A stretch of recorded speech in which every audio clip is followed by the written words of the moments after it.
Alright everybody, it is Jersey Cat, and I am back with another video. This is a recent night video that I filmed with my friend Derek.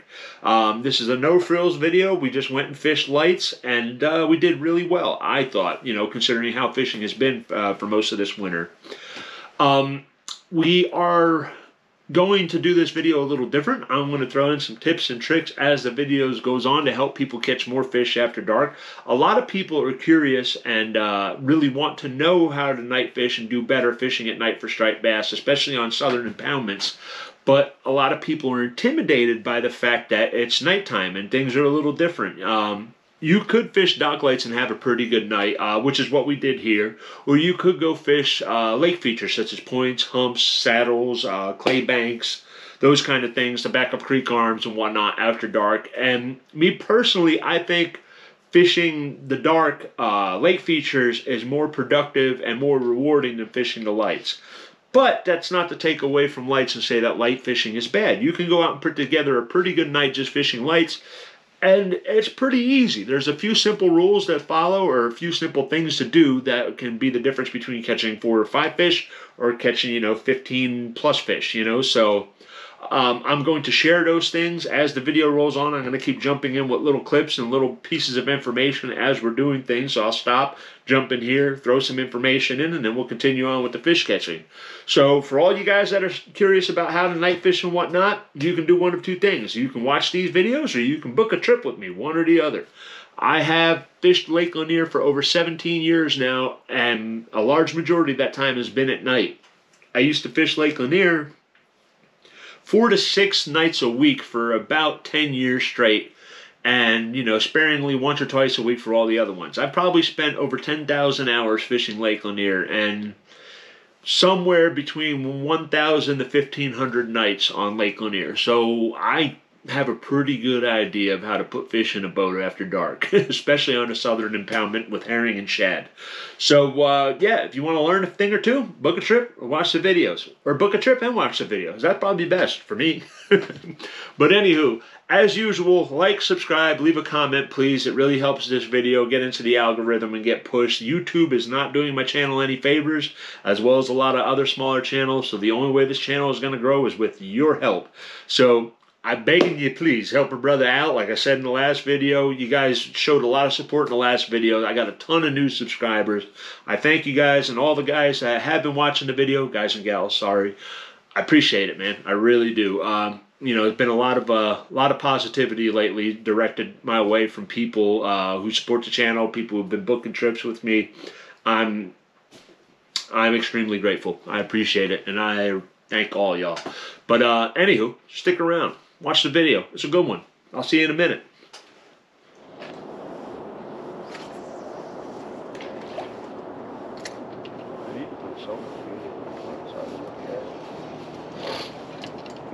Yep. Pretty apparent if you got a striper or not. You got one or no? Well, every day is a good bass. We got one, folks. Move to the front. Get that photo, get that fight on film. Here it is right here. What was you throwing? Everything is good. Yeah, you can see it. Yeah.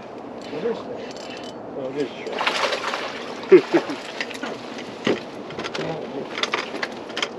a It wasn't real big, but it was a striper nonetheless.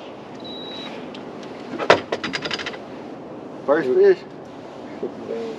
That's the first time I caught the first fish in a while.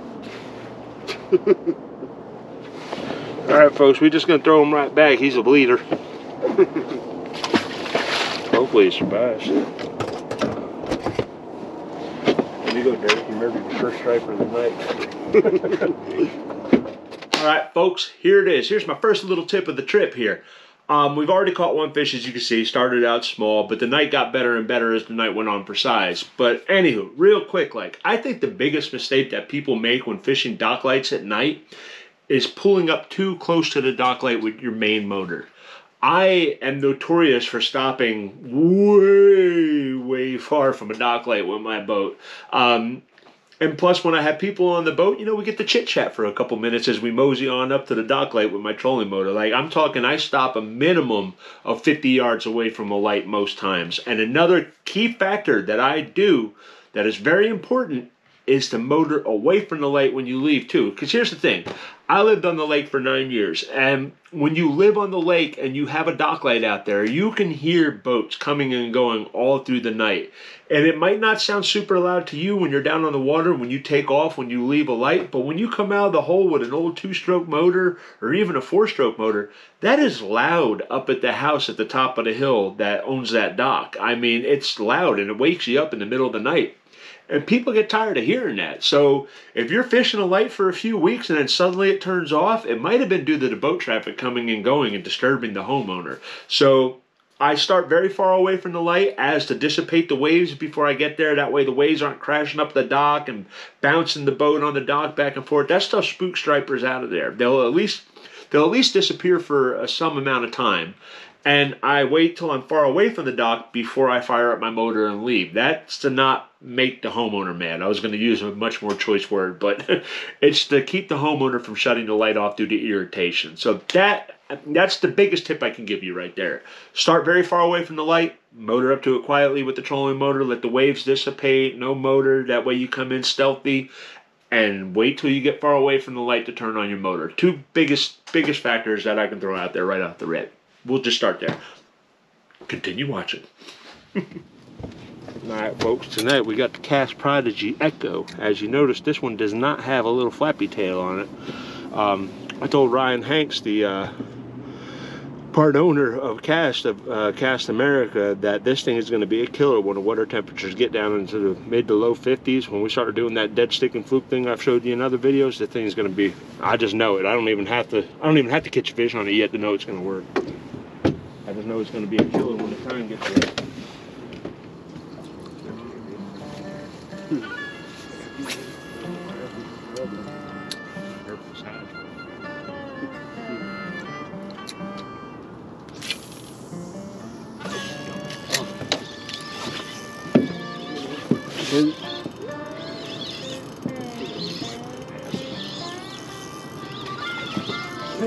Got something.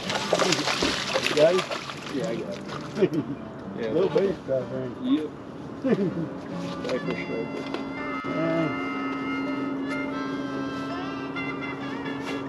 Striper. Striper number 2, albeit small, but number 2. On the Cast Echo.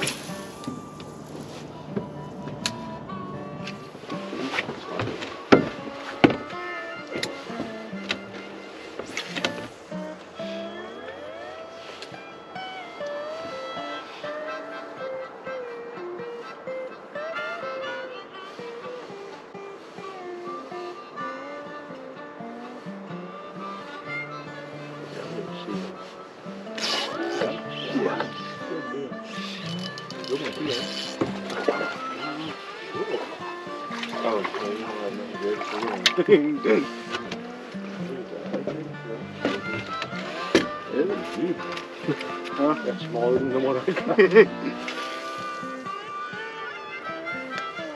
All right, that's number 3. Hold on to the camera there. Hold up your big catch. We call him Crappy. Yeah. The stripes just look funny.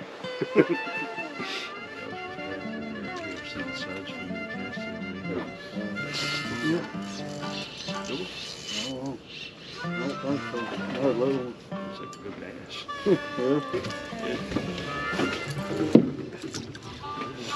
Keep the rod tip down if it is. Don't do your usual, stick the rod in the air and loosen. Move up a little bit. Come on.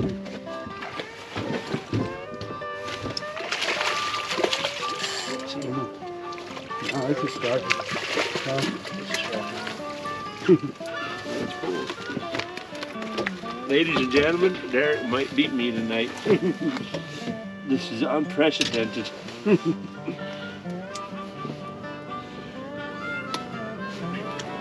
There you go, Derek. Yeah. There's forward. Put that back on the back. Since it was your fish.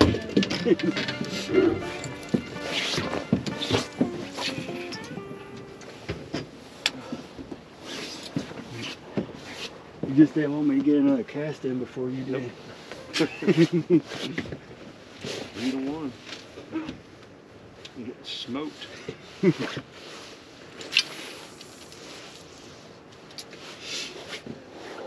guy called me up, asked me, you know, if I was available for Tuesday. I was like, oh yeah, I'd love to book a trip for Tuesday. Oh shit. Hey. This is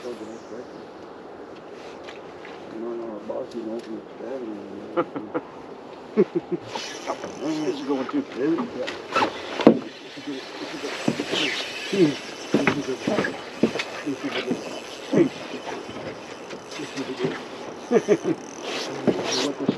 Going around the boat. Going around the boat.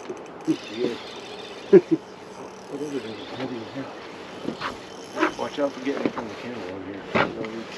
Yeah. I don't know, this might even be like a big flatfish. Nah, it's a striper. It's a big one too. And first big fish of the night, huh? Yeah, there's 2 more stripers right there too. Oh, shit. Yeah, I think this is like a good one though. Maybe not. I don't know how big this fish is, but it feels big. He's dragging the boat around. Or you can look at the trolling. Alright, ladies and gentlemen, I think we got a good fish here. The head shakes are big. Like, yeah, I think this is a big fish. I really do. It ain't coming in like them little ones skipping across the top of the water. It ain't like... Yeah, folks, I think we got a good one here. Don't come off.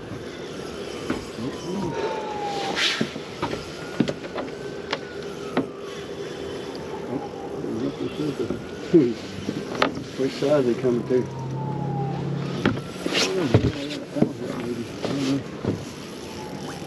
Yeah, it looks like they do. He's a good fish though. Yeah, it's a good fish.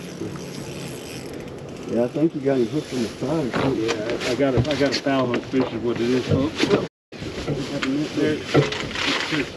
Sorry. I got the net hooked on the hook. Rod holder. That's a decent one. Yeah, tell me when. Get it, man. Net the thing, dude. When it's up on the side like that, you net it. Yeah, but he turned his head away from me. I didn't want to knock him off. Let me get this away from the dock here because you always say go too early. Well, that time just froze. All right. Dang, on that little cast. Look at that on the new little Cast Prodigy Echo. This ain't one of them ones where you take the lure and you just hang it in there and be like, yeah, look at I just caught on it. Like there it is, boom. Right in the corner of the mouth, man. Yeah. Cast Prodigy Echo. Nice. Hang on, we got around his tail. You got it? Yeah. Decent fish. 31 inch fish. Boom. Book you a trip. We're back on the night fight. That's 5.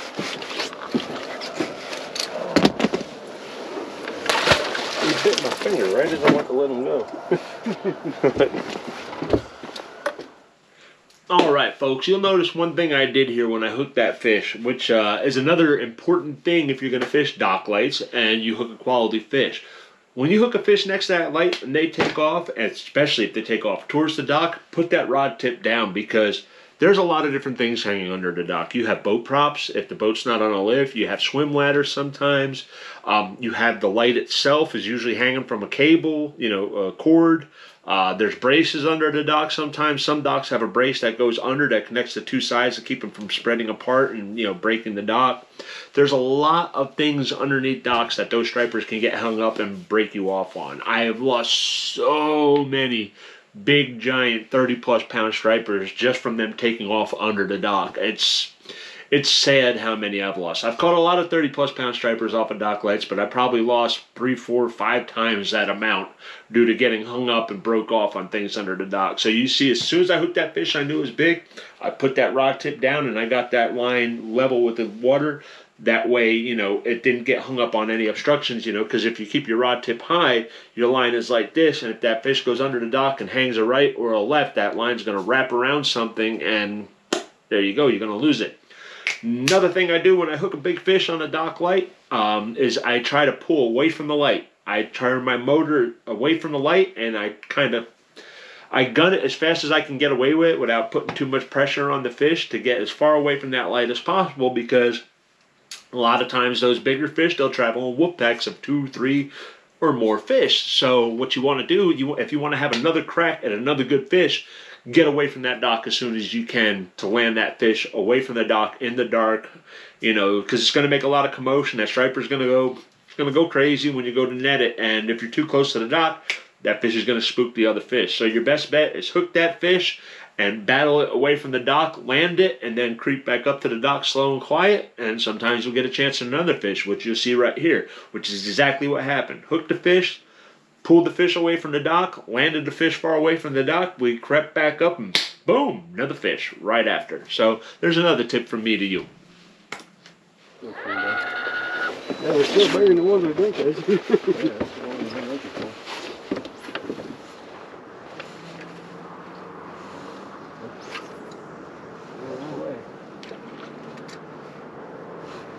Ooh, another one. Another good one too. Good one too? Let me get one. We'll keep casting. Well, I'll go ahead and get you. Yeah, Derek, what are you doing? Oh, There's one right there. Why aren't you casting right now? I'm trying to get the net, sorry. You don't have to get the net. I keep throwing you the cast. Last. It was a good one, swimming right through the dang light.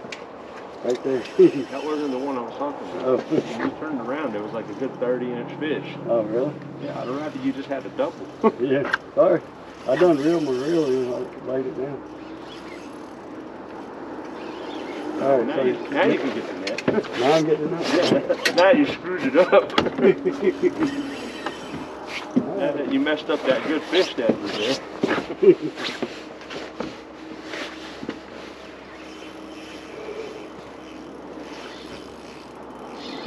Another quality fish.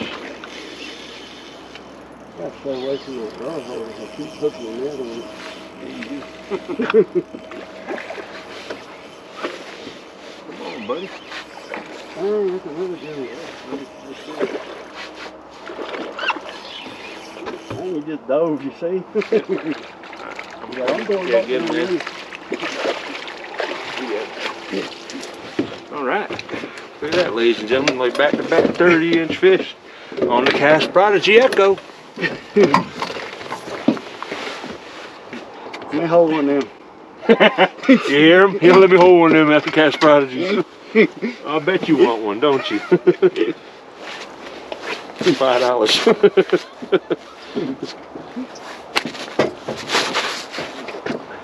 Look at that. Another quality fish. Maybe not a 30-incher, but probably about a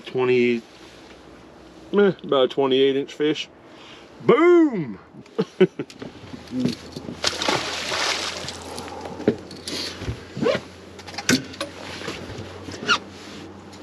All right, folks, so I'm going to jump in here and I'm going to show you the lure I was using on this particular night. This is the Cast Echo right there. It's a 3.5-inch bait. Unlike the Cast Prodigy that has the little tail on it, the Echo is a straight bait. It's just, I would call it the stick bait. I don't know what else you would call it, but I took one look at this lure and I knew that it would be a perfect imitation of a threadfin shad. And when the water gets cold, the backs of the creek arms tend to have a lot of threadfin shad in them, and the threadfin shad get attracted to the dock lights. And I just knew when I first took a peek at this lure, I was like, man, that thing's going to be a beast on Lake Lanier after dark in the wintertime. But the thing I was waiting for to start throwing this lure was I was waiting for the water temperature to get below 60. It just seems as the water temperatures get colder, those fish start keying in on smaller and smaller baits. And believe it or not, those fish are looking for the least amount of action possible. I have cut my teeth with a pattern, a tactic that I call dead sticking. I just throw it out there and I reel it in with no retrieve. And some people are like, there's no way. You do this, right? Do that. I'm like, no, I do nothing to the lure whatsoever. I just reel. The only thing I'll vary is the size of the jig head. I'll go from 1/4 ounce to 3/8, and just vary up on the size of the jig head depending on how deep I'm fishing and what I'm trying to do and how slow I'm trying to fish. what I do is I have a 1, 2, 3 punch. I have my trusty fluke here. If I see bigger bait around the light, or I suspect those fish, if I see the fish zooming around quite a bit through the light, a lot of times I feel those fish are chasing herring around because herring tend to move faster than thread fins. But if they're feeding on small thread fins, you can see the fish's activity level in a light is a little slower. They're a little more meandering and not as aggressive. In short, they don't look like crackheads zooming through the light. Sorry for the description I gave, but it's case in point. If you see them just slowly meandering around and making short turns and grabbing baits, they're usually after thread fins. If they're zooming through the lights like crazy, like a something head, they're usually on herring. So, you know, those are my two main baits when the water temperature drops below 50s. A bigger fluke and a small little bait, you know, usually a small fluke, but now I'm pretty sold on this Cast Echo by Cast Fishing Company. It really, really shined this particular evening. Yeah, we are. Yeah, 3-3. Started getting a little tired. I had to hit a 2-run home run. Yeah. I had to plink one out there. We're going by weight. Yeah, if we're going by weight, you're definitely behind. You're hitting singles. I think we done scared them away that last time. Yeah. Especially when you threw that lure right on top of that fish. Especially when Hit him in the lure right on top of whatever that thing was. Hit him in the nose with it. Yeah, I did get pretty close to it. You did, I seen it. But yeah, I was trying to tell you to cast because when I hooked that fish, I seen like another fish about that size come cruising through. I'm like, cast, man, just cast. Yeah, well, I done laid my rod down back there. I would have liked to have had the double on video, you know. Yeah. So that's six so far, and we only been fishing an hour and a half or so, right? Yeah. Off to the next lake. Whoa, what the hell was that? Nothing. What'd you do? I bounced off that aluminum. Sorry. It hit the side of the aluminum thing. I thought you hit something on the boat. No. What'd you just break on my boat? No, it was that dog. Glad we were done. I was trying to sneak one last cast in. You always do.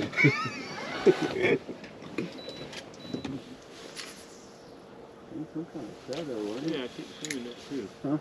I said I keep seeing that too. Maybe it's someone doing There he is. Good? No, yeah, I don't know what it is. Is it a good one? That's what I asked. Oh. I I thought you I don't suspect you would know what it is. I thought you said it was Jigiddy. No, it ain't a good. That answers your question. You tearing them up, but I don't think if you weighed all 4 of them together it would be bigger than the one that caught them. Yeah, they're definitely small when you can palm Here, them. hold it for the camera. So They don't make it uncooked. everybody He can ain't see even big your- enough to stick my finger in his mouth. No, he ain't. That's the smallest striper I've seen on my boat. I think that's the smallest striper caught on this boat yet, Derek. I don't know, that other one's pretty little. Boom! Look at that! You caught you're the record holder for the 2 smallest stripers caught in my new boat.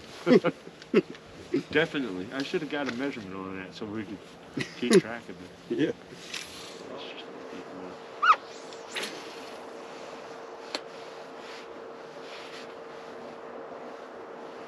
We do wear sunglasses to fish it now. How's that? All right, real quick, you can see right here, I was counting that lure down. The dock light we were fishing here was in deeper water. I didn't see fish zooming through the light up high in the water column, so I assumed that the fish were down deep. I mean, if you got a live imaging sonar, you're going to probably be able to just look at it and tell where the fish are, and you'll just be able to fish. But if you fish on instinct like myself, if you don't see the fish zooming through the light, that doesn't mean there's not fish there. Those fish could be deeper. So I tend to count down, and I'll fish all sections of the water column. I'll fish the top third, middle third, and then I'll let that thing hit the bottom, and then I'll start reeling in closer to the bottom. Sometimes those fish are just zooming around just off the bottom, you know. I think it has to do with water temperature. When you get a cold front, you know, the cold water at the top, it pushes those bait down and the fish feed deeper in the water column. When you have a warming trend where the water temperature jumps up a degree or two, those fish will feed higher in the water column. So, you know, just vary your retrieve, count down your depths and stuff like that. You know, try it. Just Don't just pull up, throw a couple lures, a couple times and assume, all right, there's nothing here, let's bounce. Try different levels of the water column, try different size lures, let the fish tell you what they want to see. I know it sounds cliche and I keep saying it over and over in my videos, but let the fish tell you the story and then you put it together and figure out what they want to see and you'll do better. So you need to wear sunglasses to fish it now. I know, right? Oh, there's a fish right Where? there. Again? Yeah. Got a stick or something on there. Yeah. Huh? Yeah. Come on.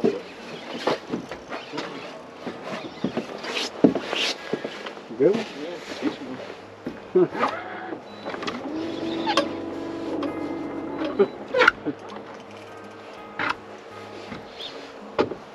That's a good one.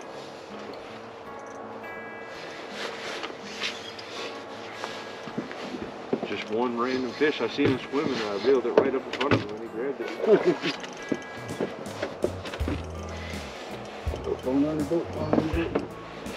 Hold on. I'll tell you when. I'll tell you when. I just get ready.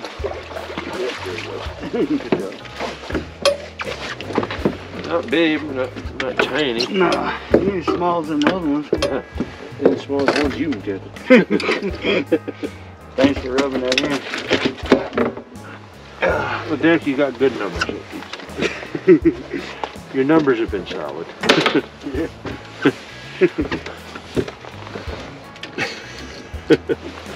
Somehow we turned this into a competition tonight, folks. I don't know how, but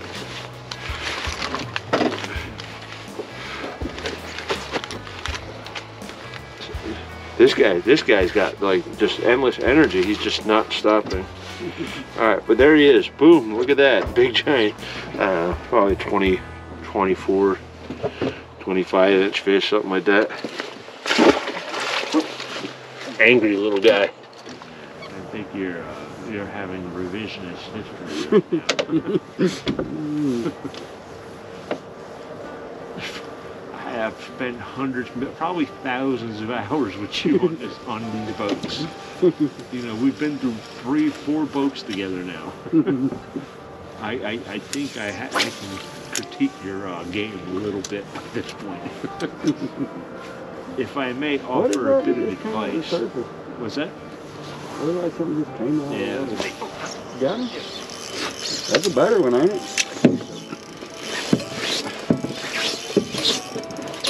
Heavy at least.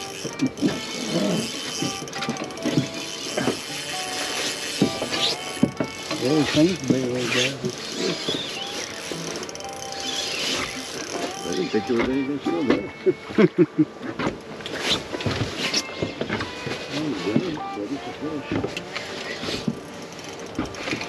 Coming right at you. Come right at you. Go right in the boat. Go right at me. Dang, now you're like, what, 2 up on me or something? Yeah, something like that. Now my comeback. I'll call it a comeback because I never left. Hey, you just spit it out. Yeah, it just came right out. Dang. Another, low 20, 22-inch fish, 23-inch fish. The Cast Echo, man. It's a beast.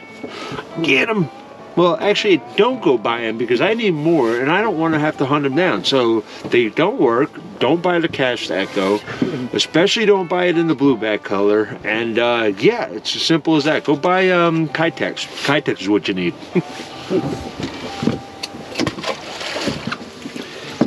I mean, it's real simple, folks. You just cast it and you reel it in. I'm not jigging it. I'm not doing anything. I'm just slow retrieve with a small, I'll get back to you on that. I don't remember what size it is. Alright, yeah, the size jig head that I'm using on these is a 1/4 ounce jig head. I'm using Redfish jig heads just because they're cheap and I can buy them by the bulk. But Cast Prodigy actually has a jig head that they use that is specifically designed for using the Cast Prodigy swim baits and the Echo swim baits, and they're tungsten. So you can check them out if you want those. You can buy them. Like I said, I buy in bulk because I do a lot of night fishing. So, but anywho, check them out, man. The Cast Echo, it's a beast. Every fish I've caught tonight has been on it. All the bigger fish tonight has been caught on it. This guy's throwing something else, and he's just, I don't know, he caught a fish like, you know, about the size of my thumb earlier, so we won't hold that against him. You know, he's a little slow. I forgot about all that. 50